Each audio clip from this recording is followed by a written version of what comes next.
इकाइयों के लिए कुछ महत्वपूर्ण बिंदु, इकाई के लिए कुछ सावधानियां।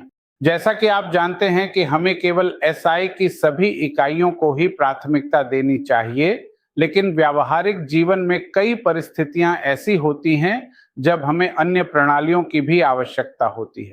तब हमारे पास रूपांतरण के लिए कुछ तैयार जवाब होना चाहिए, जिसे रेडी रेकनर कहा जाता है। अगर आप इंच को मीटर में बदलना चाहते हैं तो आपको याद रखना चाहिए कि आपको तुरंत 0.0254 से गुणा करना है।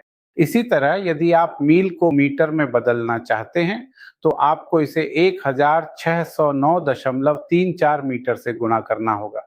इसी प्रकार आपको द्रव्यमान की एक प्रणाली को दूसरी प्रणाली में बदलना होता है। ऐसी स्थिति में मान लीजिए आप पाउंड को किलोग्राम में बदलना चाहते हैं तो यह गुणन कारक है 0.4536। और इसी तरह यदि आपको ऑन्स को किलोग्राम में बदलना है तो आपको इसे 0.02826 से गुणा करना होगा।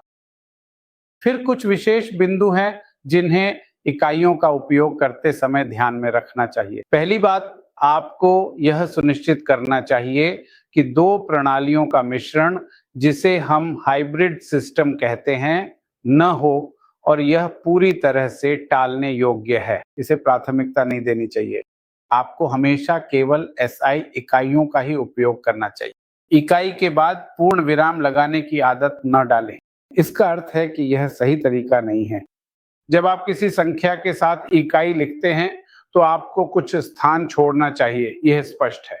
अक्षरों के छोटे या बड़े होने में भी विशेष ध्यान देना चाहिए। उदाहरण के लिए किलो हमेशा छोटा लिखा जाता है, जैसे किलोमीटर। अगर आप मिली न्यूटन लिखना चाहते हैं तो यह तरीका है, क्योंकि मिली छोटा m होता है, न्यूटन बड़ा n।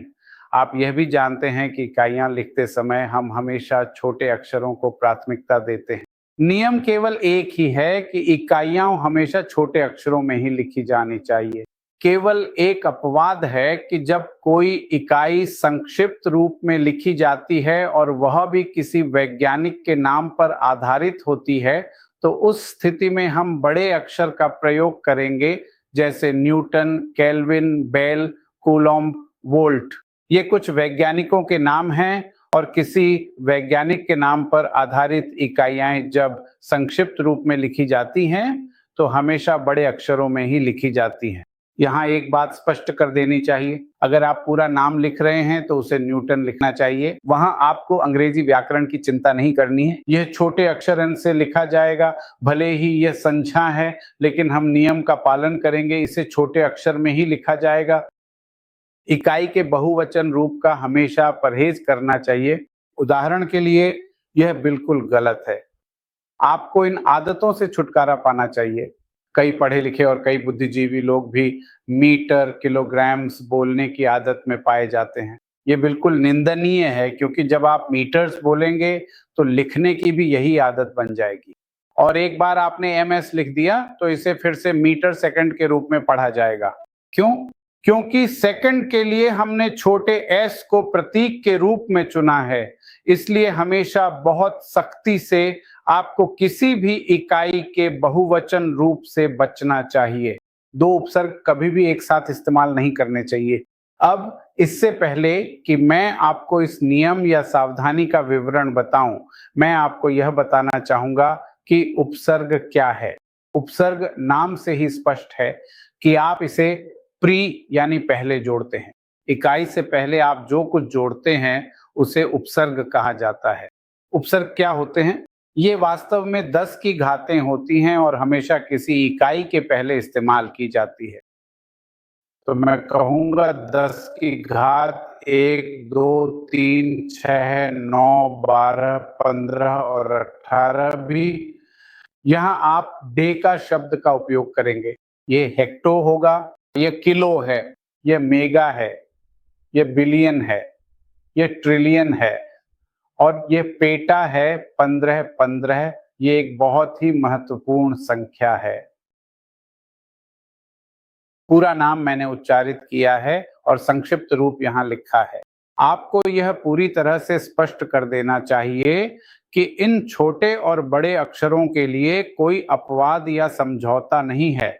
इस्तेमाल करते समय आपको सतर्क रहना चाहिए। छोटा कै किलो के लिए होता है और बड़ा कै केल्विन के लिए। तो इन छोटे और बड़े अक्षरों को मिलाने से हमेशा आपकी गणना में अनावश्यक जटिलता आ सकती है। सतर्क रहें। छोटे अक्षर की जगह आपको छोटा ही चुनना है, बड़े अक्षर की जगह आपको बड़ा ही चुनना है। इसी तरह अगर आप ऋणात्मक घातों से निपटते हैं तो देखें -1, -2, -3, -6, -9, -12, -15 ये डेसी है, डेसी। ये सेंटी है, ये मिली है, ये माइक्रो है। माइक्रो को म्यू से दर्शाया जाता है, ग्रीक अक्षर म्यू, जिसे घर्षण गुणांक के रूप में भी जाना जाता है। यह नैनो है। इन दिनों बहुत लोकप्रिय शब्द है नैनो टेक्नोलॉजी।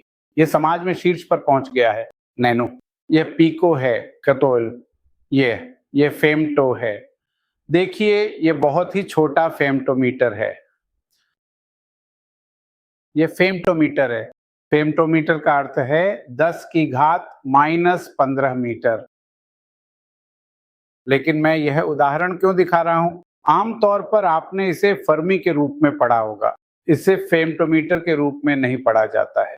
फर्मी वैज्ञानिक के सम्मान में जिन्होंने रिएक्टर की खोज की थी, इसे फर्मी के रूप में दिखाया जाता है। ये सिर्फ एक संयोग है कि फेमटोमीटर और फर्मी दोनों में F सामान्य है। अब मान लीजिए जब मैंने आपको बताया, मैं इस चीज का उत्तर जानना चाहूंगा। आप इस C का उच्चारण कैसे करेंगे? मैंने लिखा है, आप इसका उच्चारण कैसे करते हैं? आमतौर पर पहली नजर में कोई इसे एयर बोलेगा, लेकिन जब आप इकाइयों से संबंधित हों तो आपको सतर्क रहना चाहिए और केवल इकाई के संदर्भ में ही सोचना चाहिए। यह सेंटी एयर के लिए है, सेंटी यानी 10 की घात -2 और एयर है 100 वर्ग मीटर। यह एयर वह इकाई है जो डेका एयर से संबंधित है, जिससे आप परिचित हैं, लेकिन इसे सेंटी एयर के रूप में पढ़ा जाएगा। तो ये भी महत्वपूर्ण है। इन उपसर्गों के लिए सावधानी बरतनी चाहिए।